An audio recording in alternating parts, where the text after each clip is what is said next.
Bonjour les amis,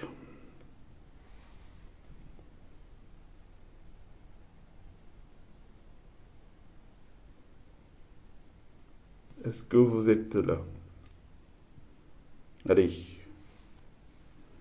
si on est 5, on fait notre échange, on interagit s'il faudra interagir.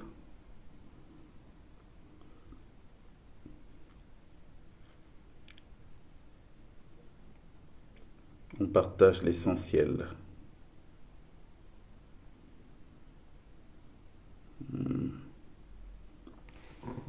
Coucou, bonjour.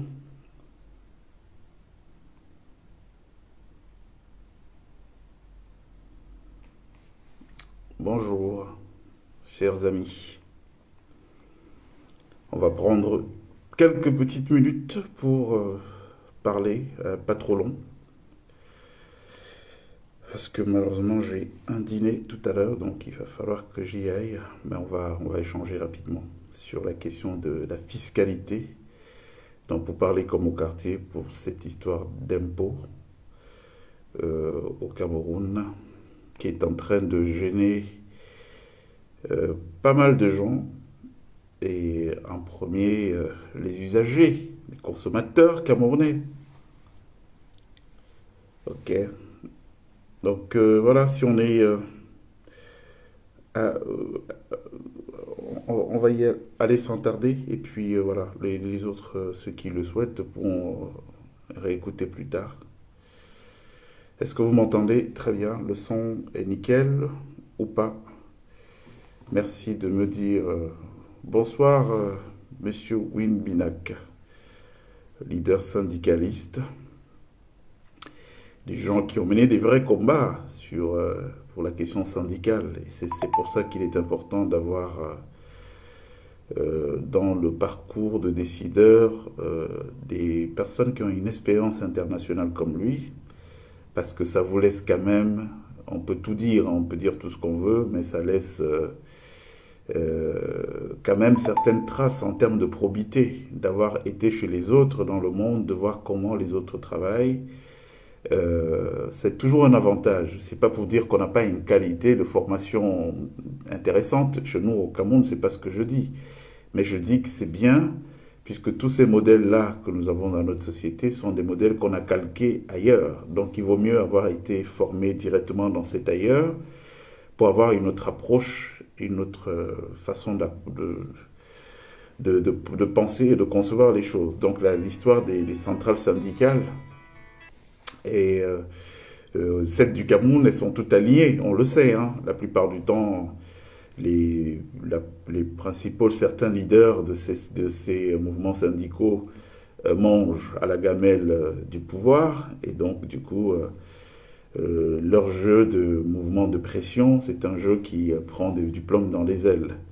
Donc, bonsoir, cher Jules-Louis Binac, et bravo pour le travail abattu dans ce sens-là depuis de nombreuses années en tant que leader syndical. Alors, est-ce qu'on est un certain nombre? On a Jules Wynne qui nous dit qu'il nous entend très bien. Il y a qui d'autre qui nous entend très bien? Il faut qu'on soit d'accord pour lancer notre conversation. Veuillez vous signaler, s'il vous plaît, pour qu'on sache. Hein? Il y a qui d'autre qui peut nous confirmer, qui nous entend 5 sur 5? Le son est bon, tout est bon.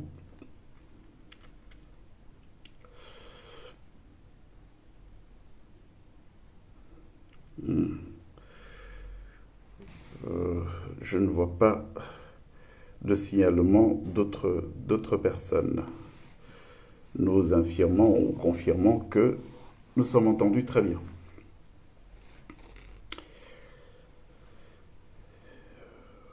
Voilà. Est-ce que vous nous entendez? Merci de vous signaler. Ah d'accord, Jean-Paul Tocam, c'est bon, c'est un sur 5, donc on peut y aller. Le quorum est atteint. Bonsoir les amis, merci d'être là ce soir, c'est improvisé, mais la plupart du temps maintenant ce sera improvisé parce que voilà, j'ai des contraintes qui font de moi quelqu'un de pas disponible, mais qui n'est pas complètement en retrait du combat que nous menons. Pourquoi? Parce que c'est un combat utile. Nous l'avons commencé il y a plusieurs mois, aujourd'hui à rebours, et ce n'était pas juste parce qu'on avait un cas personnel. En ce qui me concerne, je n'agis pas de cette manière. Je suis quelqu'un qui pense toujours à l'intérêt général et qui peut d'ailleurs faire abstraction des difficultés personnelles qu'il a pour laisser promouvoir cet intérêt général. Et donc, il se trouve, je l'ai dit lors de la dernière communication, que beaucoup des nôtres prennent la parole sur l'espace public. Beaucoup des nôtres ont des choses à dire, et donc par correction, par humilité, par respect, il est important de ne pas occuper l'espace de la discursif tout seul. Il faut laisser aussi que les autres puissent s'exprimer, et ça nécessite pour ça du silence, le silence pour les écouter aussi. Bon, je voulais qu'on parle là de la question des impôts. Il y a une fausse idée qui est répandue par nos frères de Yaoundé, qui est de faire croire que les Camerounais ne payent pas d'impôts et que les mesures récentes visant à revoir l'assiette fiscale sont des mesures qui viennent corriger ce déficit de paiement d'impôts de la part des Camerounais. Bon, j'ai vu que c'était en train de passer à crème, puisque l'espace du débat public, politique même ou de société est un espace aujourd'hui qui est phagocyté par la présence de personnes qui officiellement ont la réputation d'être des contradicteurs du système, mais qui en réalité mangent et travaillent avec le système, main dans la main. Donc ce n'est pas eux qui vont porter les vrais coups, ou qui vont venir dire réellement aux Camerounais les moins éclairés ce qui ne va pas. Donc, la première chose que je voulais dire ce soir, c'est on a dit pour justifier, et quand je dis on, c'est pas totalement indéfini, le gouvernement s'appuie sur l'idée que les Camerounais ne payent pas assez d'impôts pour justifier la mise en place de cette nouvelle assiette fiscale qui est élargie et qui, à mon sens, est en train de produire ce qu'on appelle un impôt confiscatoire. Ça veut dire quoi? Ça veut dire que quand vous payez vos impôts, vous êtes obligé de toucher à votre patrimoine. Il y a quelque chose de plus normal. Mais revenons au départ. Donc je disais, l'idée qu'on a répandue, c'est qu'on ne paye pas, les Camerounais ne payent pas d'impôts. C'est complètement faux. Et je vais vous démontrer ça tout de suite. L'impôt qui rapporte le plus d'argent à l'État s'appelle la TVA, la taxe sur la valeur ajoutée. C'est un impôt indirect, mais c'est un impôt qui est payé par tout le monde. Je dis bien tout le monde, sans exclusif. Il rapporte normalement dans une assiette fiscale, il rapporte plus de la moitié de tout l'argent que les impôts se font au Cameroun. Qui paye cet impôt? Eh bien, celui qui paye cet impôt, c'est vous qui me regardez en ce moment. C'est la Bayam Selam qui fait les beignets, c'est le pousseur qui va choquer au marché Mokolo, c'est le gars qui nettoie les poissons au marché de Mbopi. C'est tous les Camerounais qui payent cet impôt. Et les gens ne se rendent pas compte, mais c'est un impôt, mais déjà suffisamment élevé. Pourquoi? Parce que c'est un impôt qui est indexé sur la consommation. Ça veut dire que chaque acte que vous posez, quand vous vous réveillez un matin, vous décidez d'acheter le pain, vous venez de payer l'impôt. Vous rajoutez une sardine, vous avez payé l'impôt.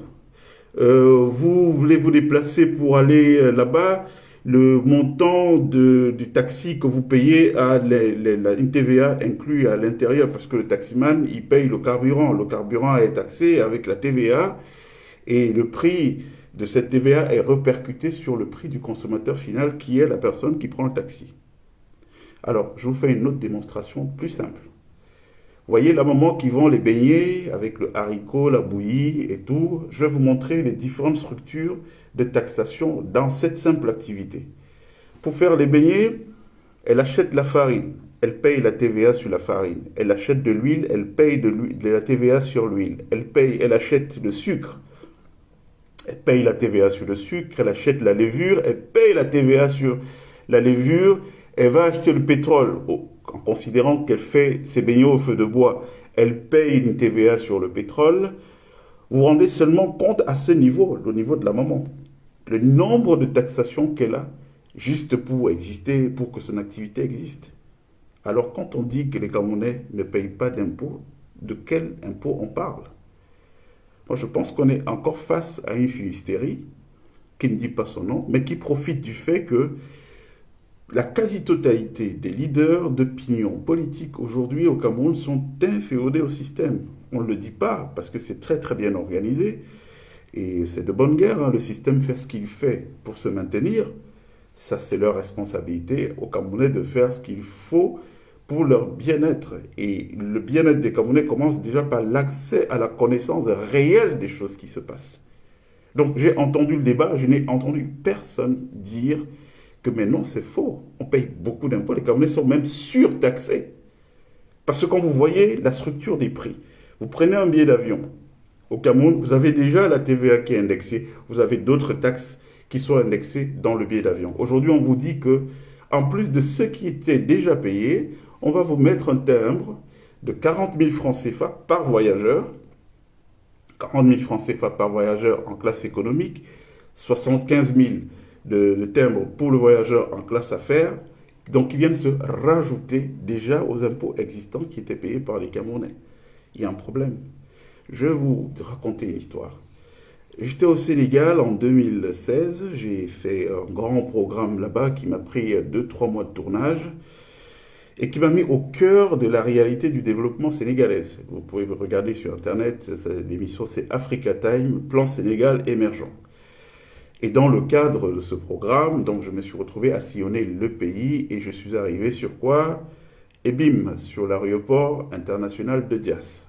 La dernière construction, c'était dans la périphérie de Dakar. Et pendant que j'échangeais avec le patron de l'aéroport, je lui ai posé la question de savoir, alors, c'est quoi le modèle économique? Vous avez pris les ressources où pour construire cet aéroport? Il me dit ceci, il me dit, bon, déjà ce que vous voyez là, monsieur, nous n'avons pas construit à crédit. Nous avons décidé de mettre 50 euros dans l'achat de tous les billets d'avion pour les gens qui voyagent. Et c'est les 50 euros en question que nous avons mis en cagnotte. Et c'est ces 50 euros qui nous ont permis de financer l'aéroport. Vous voyez? Donc, aujourd'hui, ils ont un aéroport qui est venu relever le niveau des ambitions, puisque l'aéroport était adossé à une compagnie aérienne, Air Sénégal International, dans l'idée d'en faire un hub aérien en Afrique de l'Ouest, un hub aérien pour nos frères qui nous écoutent. C'est un endroit où il y a un gros trafic d'avions et où on passe quasiment, c'est une espèce de carrefour, voilà, une espèce de carrefour des avions où les avions viennent pour aller à Ndokoti, aller à Mbopi, à Ndoksimbi et tout ça, voilà. Donc c'est un peu ça, un hub aérien, c'est une espèce de carrefour aérien avec un gros trafic d'avions. Donc ils ont fait quoi? Ils ont construit cet aéroport en mettant une taxe de 50 euros à l'achat des billets d'avion, et c'est cette taxe qui a financé la construction de leur aéroport, pas d'emprunt. Vous voyez? Alors nous, ce que je ne comprends pas, c'est que depuis des années, il y a ces taxes qui sont prélevées. Moi, je ne suis pas contre l'idée de payer les taxes. Le dire, ce ne serait pas responsable dans le discours qu'on peut tenir sur la place publique. Mais ce que je veux dire, c'est que un impôt est collecté pour être affecté à la réalisation du bien-être de la société, des ouvrages, des services qui permettent aux gens de se sentir épanouis dans la société. Dans le cadre de notre pays, le Cameroun, qu'est-ce qu'on fait de ces impôts depuis toutes ces années?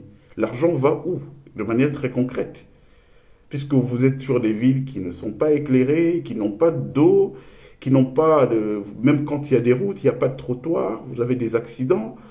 Tous les jours, on vous dit qu'il y a cette fameuse, cette taxe, ce qu'on paye, péage routier, l'argent, il va où? Il est affecté à construire quoi? À entretenir les routes? On ne voit pas cet entretien.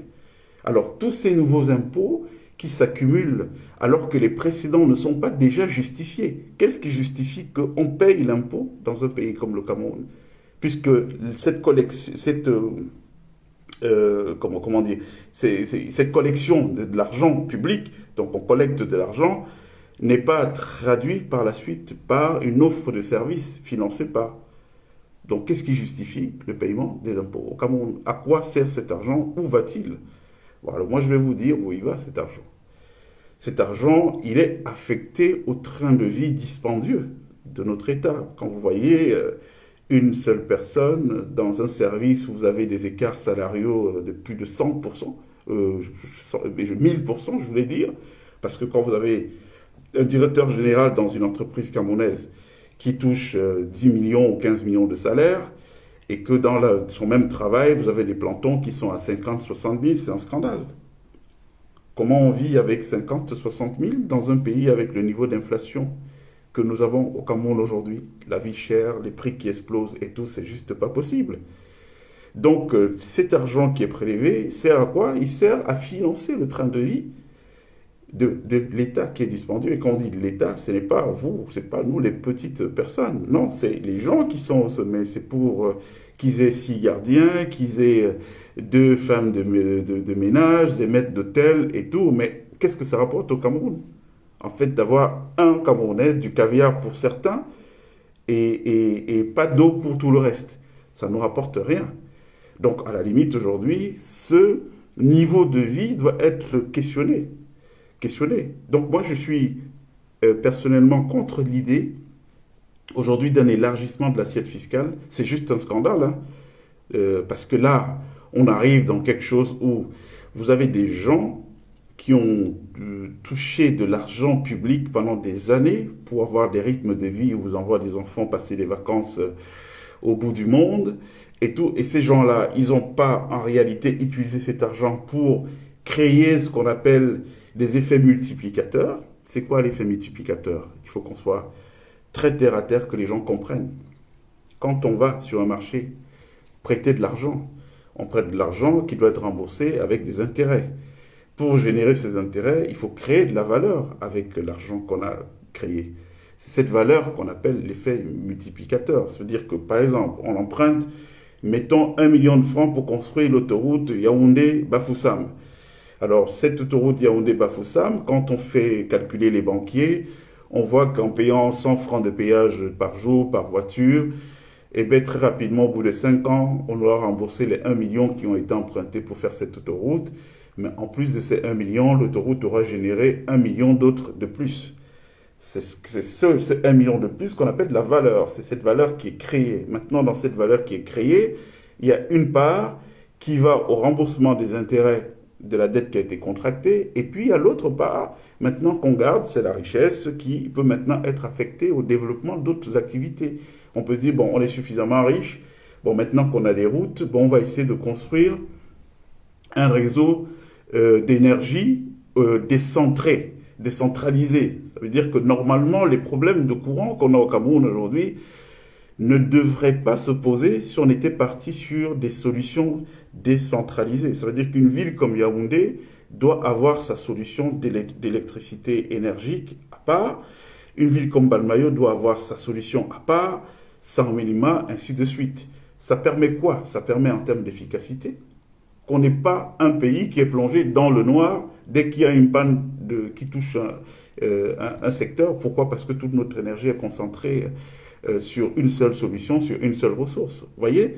Donc, pour revenir à la question de l'impôt, si cet impôt créait des effets multiplicateurs, c'est-à-dire quand l'État a collecté autant d'argent, et cet argent est tout de suite réaffecté, c'est-à-dire, bon, Douala Yaoundé, ça a été construit dans les années 70, on était à peine 5-6 millions d'habitants. Il y avait quoi en termes de parc automobile? On avait peut-être 100 000 voitures. Aujourd'hui, on est 30 millions d'habitants, il y a peut-être 2 millions de voitures. Ça veut dire quoi? Ça veut dire que concrètement, cette route-là n'est plus dimensionnée pour accueillir autant de millions de voitures. Donc il faut faire une nouvelle route pour pouvoir satisfaire au trafic. Et si on a un trafic qui est dense, qui est fluide, ça impacte ce qu'on appelle la vitesse commerciale. La vitesse commerciale, c'est la capacité de produire et de pouvoir transporter le produit sur les marchés d'écoulement très rapidement. Et puis, ça crée du turnover.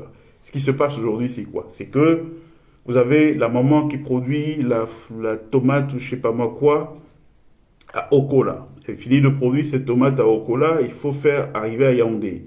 Pour partir d'Okola à Yaoundé, c'est peut-être moins de 30 km.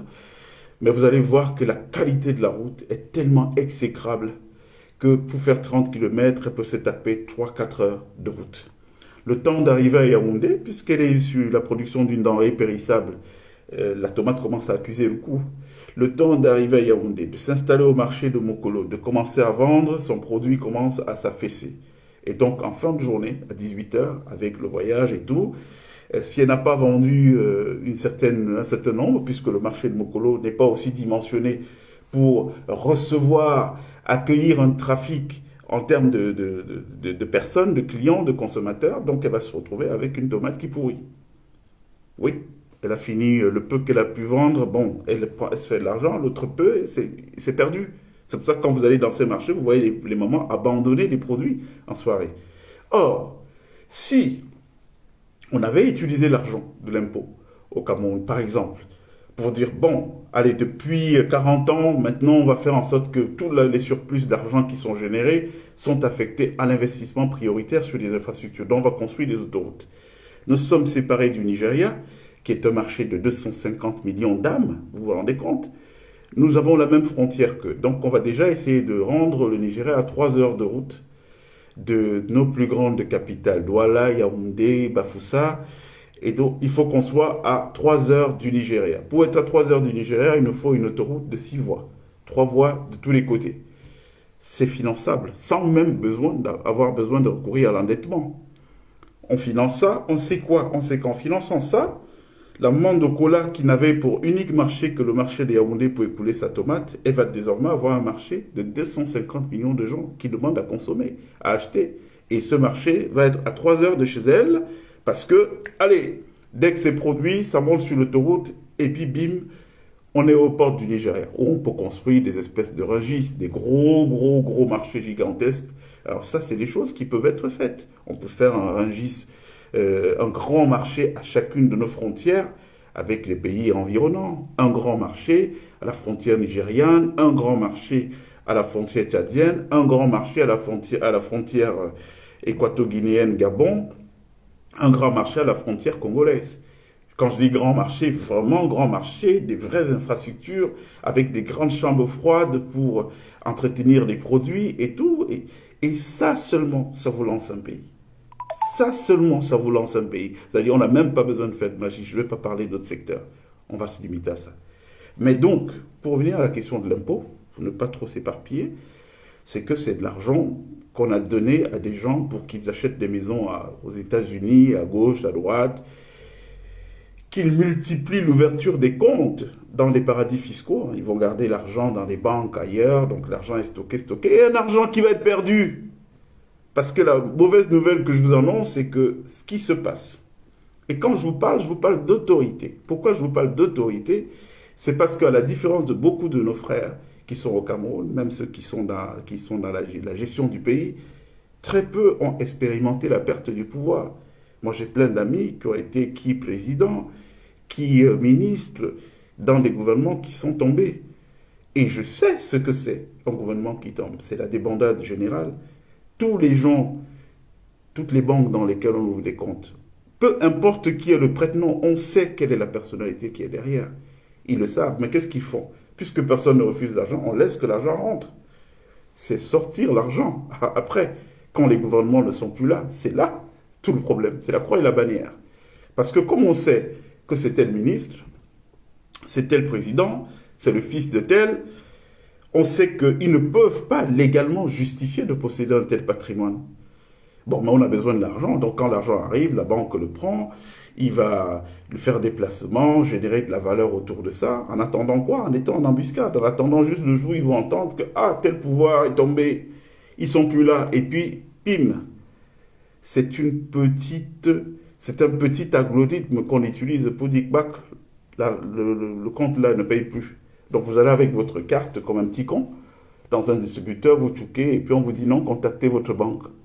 Et quand vous contactez votre banque, le banquier vous dit, il devient très insolent, il vous dit, monsieur, il y a des soucis avec la police, il faut voir ça avec la justice et tout. Dès que vous entendez ça, et si vous avez le malheur d'arriver au niveau de la justice et qu'on menace de vous mettre en examen et tout, qu'est-ce que vous faites? Vous renoncez à l'argent.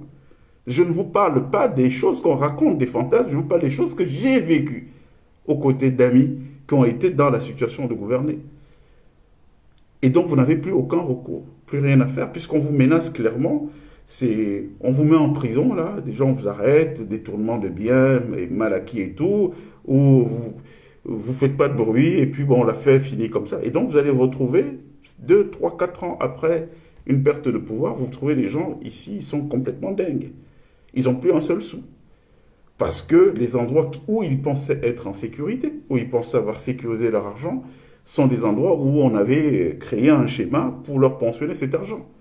Il faut savoir que vous ne pouvez pas bouger 1 million d'euros, je parle d'1 million d'euros, d'un point A à un point B dans le monde, sans que tout de suite les services de renseignement de tous les grands pays là en soient informés, qu'on sache qui est derrière. Vous allez mettre n'importe quel prête-nom, ils vont faire leurs enquêtes et ils sauront que bon voilà, lui, en réalité, il est lié à tel ministre, donc il ne peut pas avoir ces 1 million, il travaille où, il n'est pas industriel, il n'est rien, donc ce million-là, c'est quelqu'un qui il est porteur pour quelqu'un. Et donc, qu'est-ce qu'ils font? Ils mettent une option, ils ne disent rien, ils mettent quelque part dans le coin. Vous voyez les problèmes que la fille de Santos a aujourd'hui, Isabelle de Santos. Il me souvient que j'ai rencontré son mari à l'époque, ces syndicats d'Onco, au moment où ils étaient dans la frénésie de tout racheter en Europe, encore au Portugal, ils ont acheté quasiment la société de téléphonie mobile et tout. Et puis, bon, dans l'échange avec lui, je lui ai dit, est-ce que c'est pas mieux que vous fassiez vos placements en Afrique? C'est un continent qui doit se développer et ça ne sera jamais de l'argent perdu. Venez investir dans des capitales, construire ce que vous achetez en Europe, qui n'a pas vraiment besoin de votre argent. L'Europe n'a pas besoin de cet argent. C'est pas mieux de le faire là? Est-ce que vous ne pensez pas que l'argent est plus sécurisé de le faire? Mais ils étaient comme nos frères du gouvernement camerounais, ils étaient pleins d'arrogance.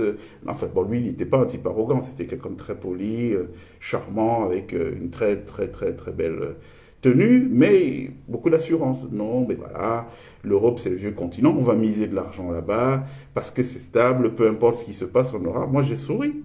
Et j'ai souri pourquoi? Parce qu'on sait ce qui se passe. Quand vous arrivez en Europe, vous allez acheter un bien immobilier. Vous achetez juste un bien parce que vous avez vu une maison, elle est belle et tout. Vous n'avez pas le réflexe de se dire, c'est quoi l'historique de cette maison? Si elle appartenait à Victor Hugo, vous savez comment ces gens, dans les sociétés organisées, tiennent à leur patrimoine.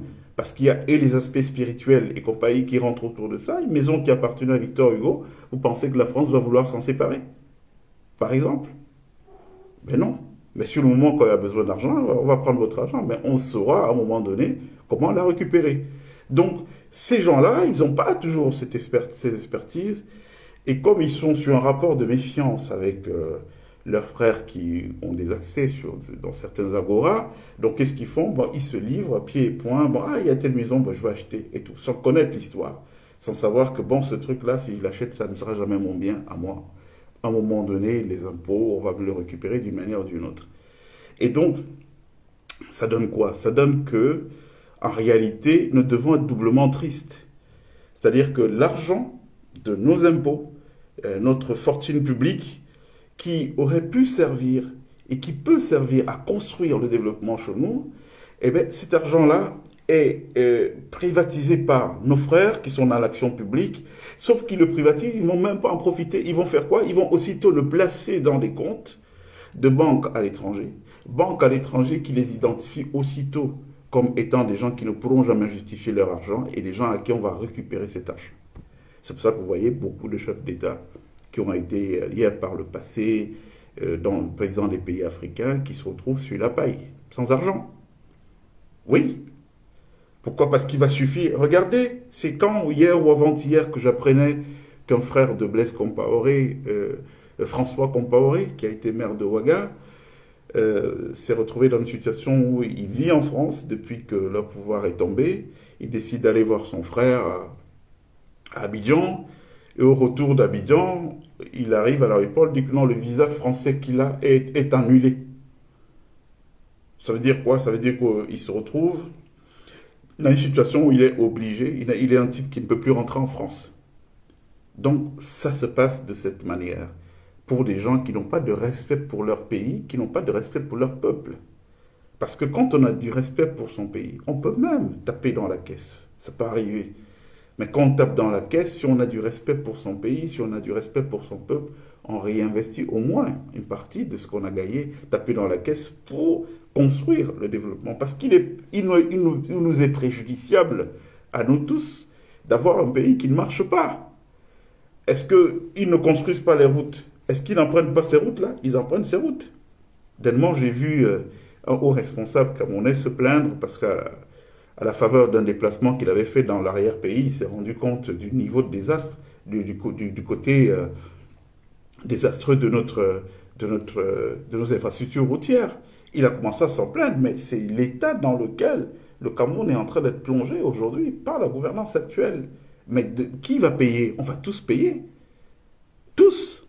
Il n'y a personne qui va échapper à l'idée que bon, c'est comme ça. Et même ceux qui pensent, parce qu'aujourd'hui, allez, c'est un autre sujet, on va en parler. Aujourd'hui, la mouvance, la tendance, c'est laquelle? C'est que tous ces gens-là, conscients qu'ils sont en train de détruire le pays, qu'ils ont détruit le pays, qu'est-ce qu'ils font?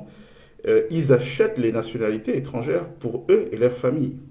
Oui, tous là, la quasi-totalité, hein, je peux vous le dire, parce que, alors, je vais vous faire une confidence. Toutes les informations que je vous donne ici sont des informations qui sont vérifiées et vérifiables. Moi, je peux faire ne rien dire, me taire même pendant 1 an, si je ne peux pas prouver, si je n'ai pas d'informations fiables. À partir du moment où je l'ouvre, c'est que c'est des choses qui sont vérifiées. Et elles sont vérifiées parce que nous avons des réseaux dans le monde. Nous savons ce qui se passe. Je viens de vous dire là sur les questions de circulation d'argent que dès qu'il y a 1 million qui transite d'un point A à un point B, tous les services sont au courant. Ils savent que bon voilà, ils viennent encore de faire des siennes au Cameroun, voilà un tel qui a sorti de l'argent. Ils disent rien, mais ils savent. Et le compte est regardé.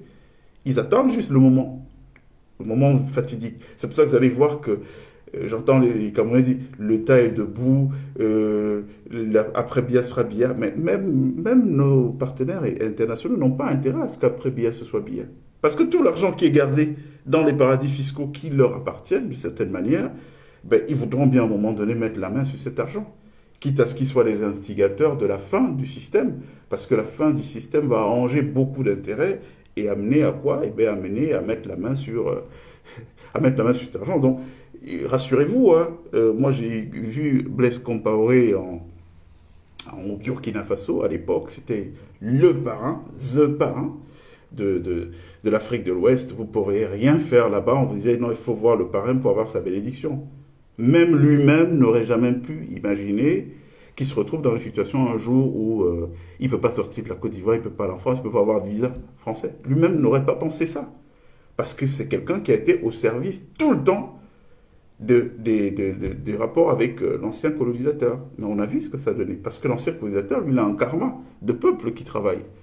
Donc, il vous utilise, mais il ne va pas salir son karma d'accueillir des criminels, d'accueillir des gens avec les mains dans le sang, les mains pleines de sang dans son territoire. Non, non, non, non. Il veille à ça. Hein. Rassurez-vous, on n'a pas un grand pays par hasard. Quand j'entends les gens s'attaquer parfois, ouais, la France et tout, mais il y a beaucoup d'ignorance. Je souris parfois parce que vous ne pouvez pas dire d'un pays dont le PIB est supérieur aux 54 pays africains. Vous entendez très bien ça? Parce que la plupart du temps, les gens parlent, personne n'a les chiffres. Le PIB de la France est supérieur au PIB des 54 pays africains. Alors, vous ne pouvez pas dire d'un tel pays que c'est un pays qu'on doit aborder avec légèreté. Vous ne pouvez pas aborder ces pays avec légèreté. C'est-à-dire qu'ils ont un savoir-faire, hein, même dans le mal, ils savent faire, ils ont mis les ressources humaines. Parce que ici, les ressources humaines sont valorisées. Vous n'allez pas voir qu'il y a un cerveau quelque part et puis on le snob alors qu'il peut apporter quelque chose à son pays. À jamais, ça n'existe pas. Ici, les cerveaux en France, je vais vous dire comment ils sont traités. Hein. Vous avez des gens, vous allez passer sur les Champs-Élysées, dans des grandes avenues, vous voyez des beaux immeubles, il n'y a rien qui est marqué dessus, vous ne savez pas ce qui se passe. Et dans ces immeubles, vous trouvez des gens qui sont assis. Ils viennent aux heures qui leur plaisent, ils s'asseyent au bureau. Leur travail, c'est quoi? Ils sont payés des gros salaires à penser le monde de demain. Comment la France sera dans 10 ans? Comment elle va être dans 20 ans, dans 30 ans, dans 40 ans, dans 50 ans, dans 100 ans? Comment, si les Africains commencent à se réveiller, comment on va maintenir les situations? Donc vous avez des gens qui sont payés pour penser à ça. Vous voyez, et c'est de bonne guerre. Moi, je vous dis toujours, il ne faut pas mettre les organes quand vous parlez de ces choses-là. Pourquoi? Parce qu'en mettant les organes, les émotions prennent le pas sur la raison. C'est un monde froid. Chacun se bat pour ses intérêts.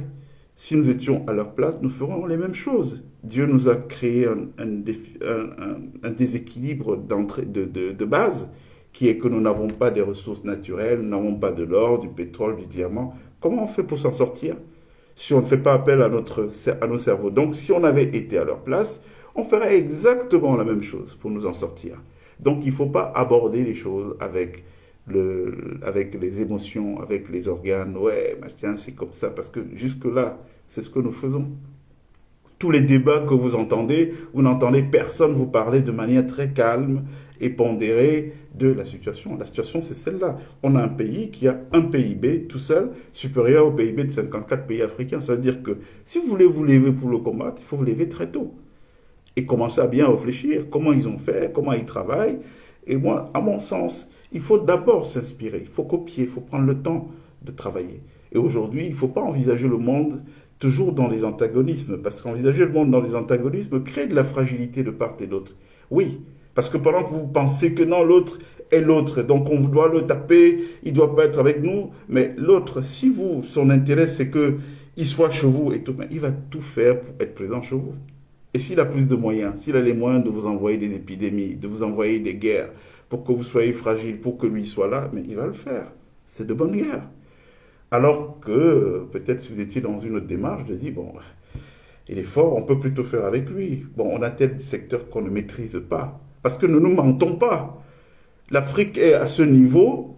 Si on était resté dans le giron des Blancs, l'Afrique ne serait pas au niveau où on est aujourd'hui. Ça, il ne faut pas qu'on se mente, disons-nous la vérité.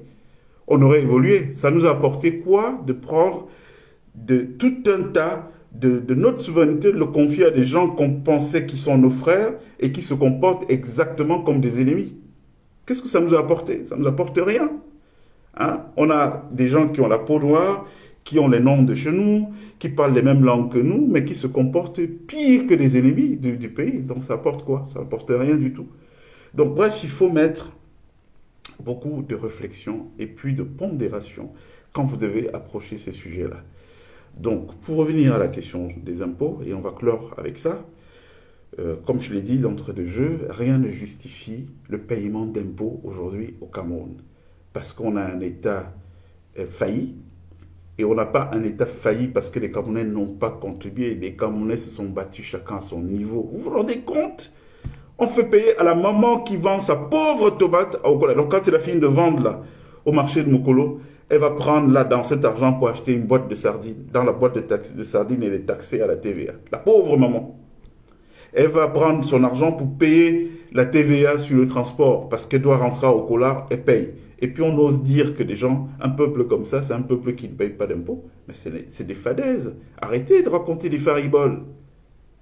C'est un peuple qui paye des impôts, beaucoup d'impôts, et qui a juste le malheur que sous l'argent qu'ils ont payé depuis ces 40 dernières années, n'a servi qu'à engouinfrer, à faire en sorte que se goinfre une petite caste de gens, et des gens même qui ne savent pas vivre. Ouais, parce que quand vous entendez même qui se goinfre, vous voyez, vous entendez tel se marie et tout, vous voyez, il arrive à tiffer comme un paysan. Hein? Pourtant, on vous dit que c'est un multimilliardaire. Donc, même se servir de cet argent, ils ne savent même pas s'en servir. Et tout. Donc, voilà. On paye suffisamment d'impôts. La nouvelle assiette fiscale qui est en train d'être mise en place n'a pas sa raison d'être. Elle doit être dénoncée et récusée par tous les Camerounais. Il n'y a pas 5 francs de plus à sortir pour donner à rajouter à un impôt qu'on paye déjà, et beaucoup, alors qu'en face, ça ne sert à rien. Si nous, ce qu'on aurait pu faire, si on entendait que le président Biya, il prend la parole, il dit, bon, écoutez, mes frères, je suis là depuis 40 ans, j'ai essayé de faire de mon mieux, mais je vois que ça ne marche pas. On peut même parler d'échec, ce ne sera pas exagéré. Bon, maintenant, je suis au soir de ma vie, je suis un homme âgé et tout. Je ne souhaite pas que ce que les Camerounais, le monde entier retiennent de moi, ce soit cette image d'échec. Qu'est-ce que nous pouvons faire comme dernier baroud d'honneur? Moi, je me pose là comme chef d'État, au-dessus de la mêlée, et puis j'essaie d'arbitrer battez le rappel des talents, battez le rappel des capitaux. On doit construire un nouveau projet en très peu de temps qui me reste. Il faut qu'on construise ce nouveau projet. Et là, vous allez voir ce qui va se passer. S'il y avait un truc comme ça. Là, ça pouvait justifier maintenant qu'on dise que bon, voilà, il y a tel projet. Il nous faut 5 autoroutes d'ici 2030. On doit avoir 5 autoroutes. Voilà, machin. Et puis, quand on a dit ça aux gens, qu'on a pris les fameux projets d'autoroute préparés en 3D par des ingénieurs, montrés à la télévision publique, voilà comment la route va être. Voilà la sortie de Kola, voilà la sortie de Malmayo, voilà la sortie de machin et tout, comment ça va fluidifier le... Bon, il faut financer ça. Quand vous avez montré ça à des gens, et vous dites aux gens, il faut un effort national pour financer ces infrastructures, voilà ce que ça va nous rapporter. Aujourd'hui, on a 1 million de recettes par jour. Quand on fait du business avec ces autoroutes, on va être à 15-20 millions. Je vous jure que vous pouvez augmenter l'assiette fiscale comme vous voulez, les gens vont payer. Pourquoi? Parce qu'ils savent à quoi est affecté l'argent qui sort de leur poche. Ils savent que c'est pour des projets qui vont bénéficier à tout le monde. Si vous dites demain aux gens, on met 200 francs de plus ou alors 50 francs sur le prix du pain, parce que c'est l'une des denrées les plus consommées, mais les 50 francs vont servir à quoi? À mettre en place un système d'assurance maladie, faisant qu'il n'y ait plus un Camerounais qu'on refuse d'accueillir dans une structure hospitalière. Qu'il ait de l'argent ou pas, dès qu'il y a un Camerounais qui tombe, il doit être soigné immédiatement. Pourquoi? Parce qu'on ne peut pas construire le développement avec des populations qui ne sont pas en santé. C'est des gens qui doivent travailler. Pour qu'ils travaillent et que ça crée de la valeur, il faut qu'ils soient en santé. Et donc la santé ne doit pas être quelque chose qu'on négocie. Ça doit être un truc, un droit incompressible. Vous voyez, des gens arrivent. J'ai vu un enfant qui est mort, je ne sais pas moi quand, parce qu'il a eu un accident, il allait dans un hôpital dans l'extrême nord du Cameroun, et on a refusé de l'accueillir parce qu'il n'y avait pas d'argent, et il est mort là. Peut-être que c'est Einstein, notre Einstein qui est mort là. Pourquoi? Pour des ridicules dépenses de santé. Ça, c'est des choses qui doivent s'arrêter avec le Cameroun. Et financer l'assurance maladie, qu'on arrête de mentir aux Camerounais, parce que la plupart du temps, quand ces gens vont tenir des discours grandiloquents à la télévision, ils donnent l'impression que c'est des choses qui ne sont pas faisables. D'ailleurs, il y a un ministre un jour, dont je ne vous donnerai pas le nom, qui m'a dit oui, mais voilà, vous avez des idées, mais c'est des choses un peu, vous avez une approche un peu facile. Facile, mais c'est des choses qu'on voit ailleurs. Mettre en place l'assurance maladie d'un pays comme le Cameroun, mais c'est un jeu d'enfant. C'est un jeu, ça se fait le doigt dans les nez, quoi. Donc, si on avait ce type de fiscalité, si on était au niveau où on pouvait dire aux gens, bon voilà, il ne faut plus qu'aucun de nos enfants meure ou aucun de nos parents meure parce qu'il n'a pas d'argent. Donc on va mettre en place un système de caisse, de contribution nationale. Donc ça va être comment? Puisqu'on ne va pas dire à tout le monde, bon venez payer 50, on dit simplement, bon tel produit qu'on mange, on va mettre 25 francs, 50 francs dessus. Ça va aller alimenter la caisse d'assurance maladie, permettant que chaque Camerounais ne soit jamais en rate sur la question des soins. Eh bien, vous verrez que les gens paieraient cet impôt sans discuter. Pourquoi? Parce que ça profite à tout le monde. Comprenez? Un tout petit peu. Donc voilà, l'assiette fiscale annoncée par le ministre des Finances du Cameroun, qui, vous savez, il faut appeler chat chat. Tout ce qui se passe au Cameroun aujourd'hui, arrêtons d'interpeller des gens à qui nous n'avons pas donné de suffrage universel. La personne qui est responsable de cette situation aujourd'hui, c'est le président Biya. Il n'y a pas deux personnes. Parce que pour connaître comment fonctionne le Cameroun, le ministre des Finances ne peut jamais prendre une mesure si la mesure s'il n'a pas la bénédiction du palais. Ou même s'il n'est pas inspiré par le palais. La plupart du temps, c'est ce qui se passe. Vous ne pouvez rien faire au Cameroun si le palais n'a pas dit « maintenant on le fait ». D'ailleurs, il ne faut pas être sorcier, vous-même vous voyez, dans l'exécution des choses publiques chez nous, tous les jours, la preuve de ce que je vous dis là. Donc il va falloir qu'on arrête de s'intéresser au second couteau, oui, parce que c'est les seconds couteaux, malheureusement, pour s'intéresser aux gens qui ont sollicité notre suffrage universel, qui sont venus nous dire « nous on a un projet, on veut gouverner, on veut faire tel, c'est à eux qu'il faut poser les questions ». Donc, il n'y a pas de lieu qui ait d'assiette fiscale Mais si c'est aussi un moyen pour pousser les Camerounais à la prise de conscience de la situation grave dans laquelle notre pays est aujourd'hui, bon, tant mieux. On va faire des choses comme ça. D'accord? Ok, bon, je crois que c'est assez instructif, hein, ce partage, euh, parce que ça manque beaucoup dans notre société. Ce qui manque dans notre société, c'est le partage de la connaissance, la démocratisation de l'accès au savoir. La plupart du temps, les gens qui portent la parole dans les agoras n'ont pas toujours tous les outils. Et les outils n'ont rien d'académique, hein, c'est la somme des expériences vécues. C'est ça l'intérêt. Quand vous voyez que Barack Obama, Nicolas Sarkozy, ils vont faire ce qu'on appelle des masterclass, des conférences, payer 400 000 dollars de l'heure et tout, qu'est-ce qu'ils partagent? Ils ne partagent pas des choses qu'ils ont apprises sur les bancs de l'école. Ils partagent la somme des expériences vécues. Voilà. Et il va falloir d'ailleurs que nous orientons notre système scolaire vers ça. Parce que si vous faites tenir un jeune en master par un professeur qui va lui réciter de la théorie, qui n'a jamais expérimenté un pan de cette théorie, pour moi c'est une perte. On devrait spécialiser nos écoles aujourd'hui avec un type d'enseignants, des gens qui ont un vécu pratique des choses, parce qu'ils ont des choses à dire. Et je vais vous le démontrer pourquoi. Pour une raison toute simple.